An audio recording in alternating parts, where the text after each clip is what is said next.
नमस्कार, आप देख रहे हैं जनता समाचार, जनता के लिए जनता की आवाज।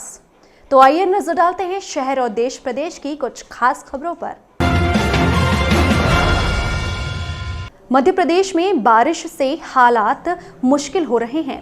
लगातार हुई बारिश से प्रदेश में 251 में से 120 डैमों में पानी क्षमता से 90% ज्यादा हो चुका है। ऐसे में ज्यादातर डैम के गेट खोलने से निचले क्षेत्रों में बाढ़ का खतरा बढ़ गया है। राजधानी भोपाल में शुक्रवार से लगातार बारिश का दौर जारी है। शनिवार सुबह 6 बजे तक भोपाल में 97.7 मिलीमीटर पानी रिकॉर्ड किया गया। वहीं होशंगाबाद के बाढ़ से हालात बिगड़ गए हैं। नर्मदा का जलस्तर खतरे के निशान पर है और 964 फीट से 4 फीट ऊपर पहुंच चुका है। इसके चलते यूनिट भी मदद के लिए पहुंच रही है। मौसम विभाग ने अगले 24 घंटे में प्रदेश के अधिकांश जिलों में भारी बारिश का अलर्ट जारी किया गया है। होशंगाबाद में बाढ़ के साथ ही सीहोर, रायसेन, सागर में तेज बारिश और मौसम खराब होने के कारण सुबह 10 बजे मुख्यमंत्री निवास पर आपात बैठक बुलाई गई। उन्होंने प्रदेश की प्रमुख नदियों के जलस्तर की जानकारी ली। फिर मुख्यमंत्री शिवराज सिंह चौहान ने हवाई दौरा किया और भारी बारिश से हुए नुकसान का जायजा लिया। मुख्यमंत्री ने अधिकारियों से कहा है कि हर स्थिति पर नजर बनाए रखें, जहां जैसी जरूरत हो उस पर तुरंत कदम उठाएं।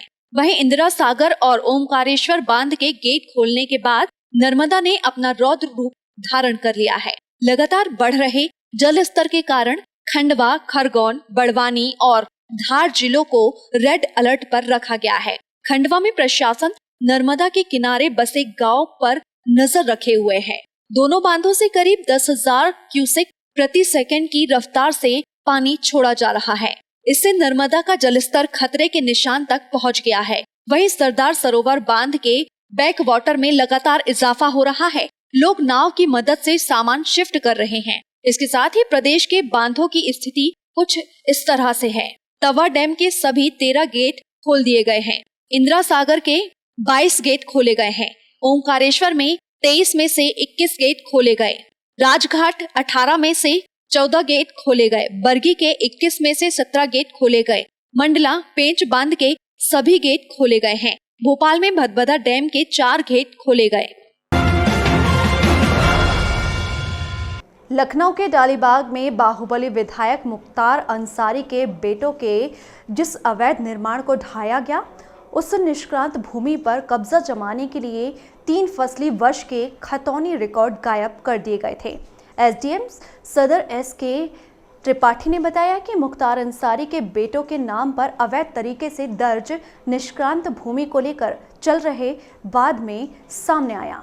दस्तावेजों में हेराफेरी कर उक्त जमीन को फसली वर्ष 1369 से लेकर 1370 तक एल नारायण और फसली वर्ष 1380 में कृष्ण कुमार का नाम अंकित कर दिखाया गया। इसके बाद फसली वर्ष 1371 से 1374 तक की खतौनी गायब कर उक्त जमीन का वाद एसडीएम कोर्ट में दाखिल कर मामले को उलझाए रखा।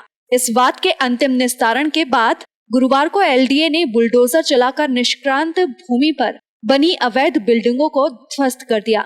एसडीएम एसके त्रिपाठी ने बताया कि मुख्तार अंसारी के बेटों ने डालीबाग स्थित गाटा संख्या 93 सरकारी भूमि पर कब्जा कर रखा था। इसी बीच गलत तरीके से एलडीए से नक्शा पास करवाकर जमीन पर बिल्डिंग का निर्माण किया गया।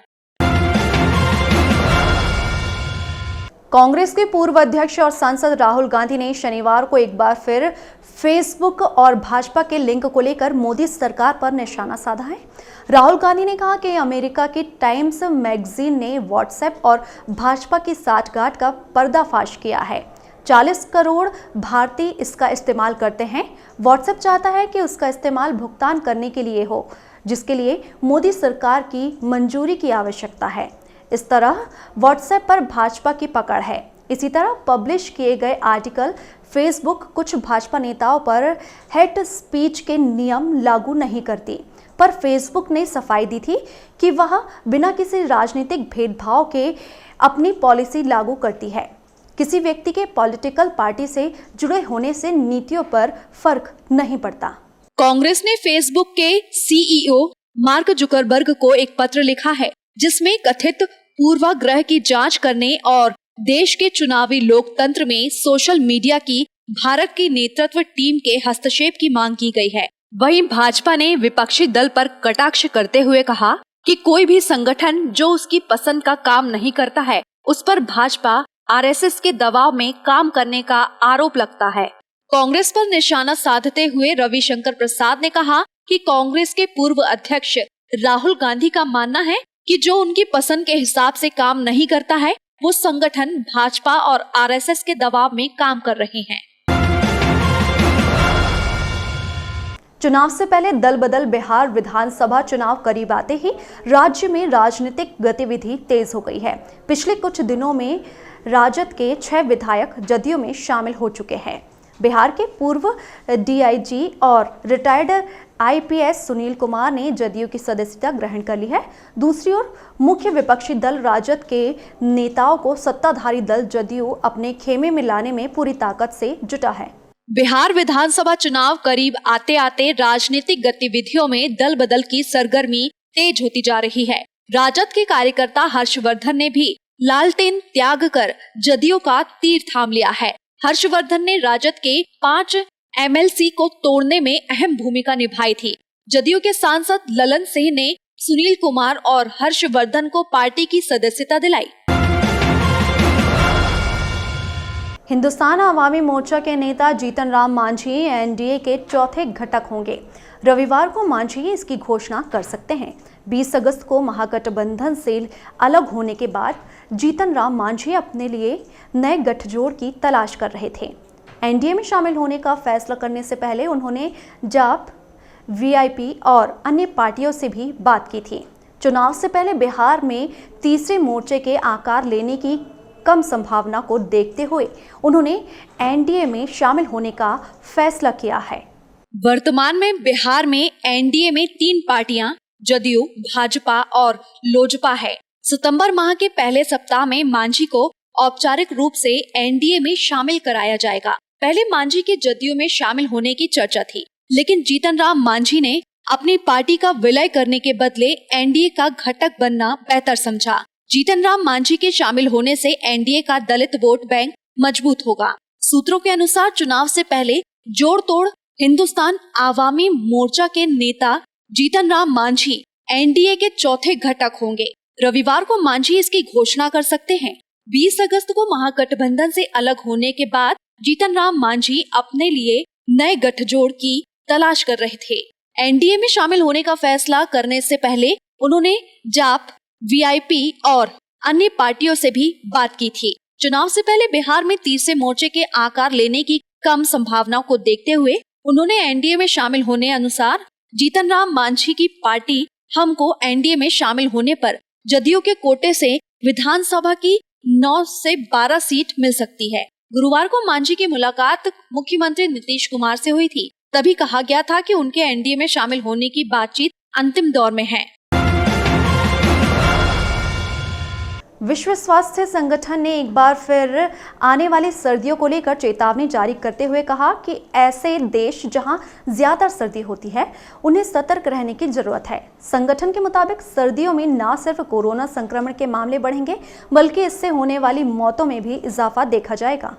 वर्ल्ड हेल्थ ऑर्गेनाइजेशन ने एक बार फिर चेतावनी दी है कि आने वाली सर्दियों में दुनिया के कई हिस्सों में कोरोना का कहर बढ़ जाएगा। इस दौरान अस्पतालों में भर्ती होने वाले लोगों की संख्या बढ़ेगी और मृत्यु दर में भी इजाफा होगा। यूरोप में WHO के रीजनल डायरेक्टर हेनरी क्लग ने कहा, सर्दियों में युवा लोग बुजुर्ग आबादी के ज्यादा करीब होंगे। हम गैर जरूरी भविष्यवाणी नहीं करना चाहते, लेकिन इसकी निश्चित रूप से आशंका है। इस दौरान ज्यादा लोग अस्पतालों में भर्ती होंगे और मृत्यु दर बढ़ जाएगी। हेनरी क्लग ने आने वाले महीनों में 3 मुख्य कारणों पर फोकस करने के लिए कहा है। इनमें स्कूलों का फिर से खुलना, सर्दी जुकाम का मौसम और सर्दियों के दौरान बुजुर्गों की ज्यादा मौत शामिल है। इन वजहों से संक्रमण के घातक होने का खतरा है। उन्होंने कहा कि दुनिया के देशों को उनकी इस चेतावनी के मुताबिक अभी से तैयार करनी चाहिए। प्रदेश के मुख्यमंत्री शिवराज सिंह चौहान ने कहा है कि मध्य प्रदेश में प्राइवेट स्कूलों की मनमानी नहीं चलेगी। प्रदेश में अवैध फीस वसूली नहीं होने दी जाएगी।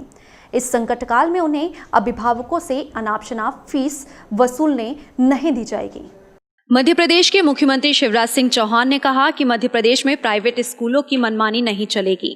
प्रदेश में अवैध फीस वसूली होने नहीं दी जाएगी। दरअसल कल इंदौर प्रवास के दौरान एक महिला ने सीएम शिवराज सिंह चौहान से ये शिकायत की थी कि निजी स्कूल मनमानी फीस वसूल रहे हैं। इसके बाद मुख्यमंत्री ने आज अफसरों की बैठक में ये निर्देश दिए कि निजी स्कूलों की मनमानी नहीं चलेगी। इस संकट काल में उन्हें अभिभावकों से अनाप शनाप फीस वसूलने नहीं दी जाएगी। इसी के साथ ही फिलहाल इस बुलेटिन में सिर्फ इतना ही। शहर की तमाम खबरों को जानने के लिए बने रहिए जनता समाचार के साथ।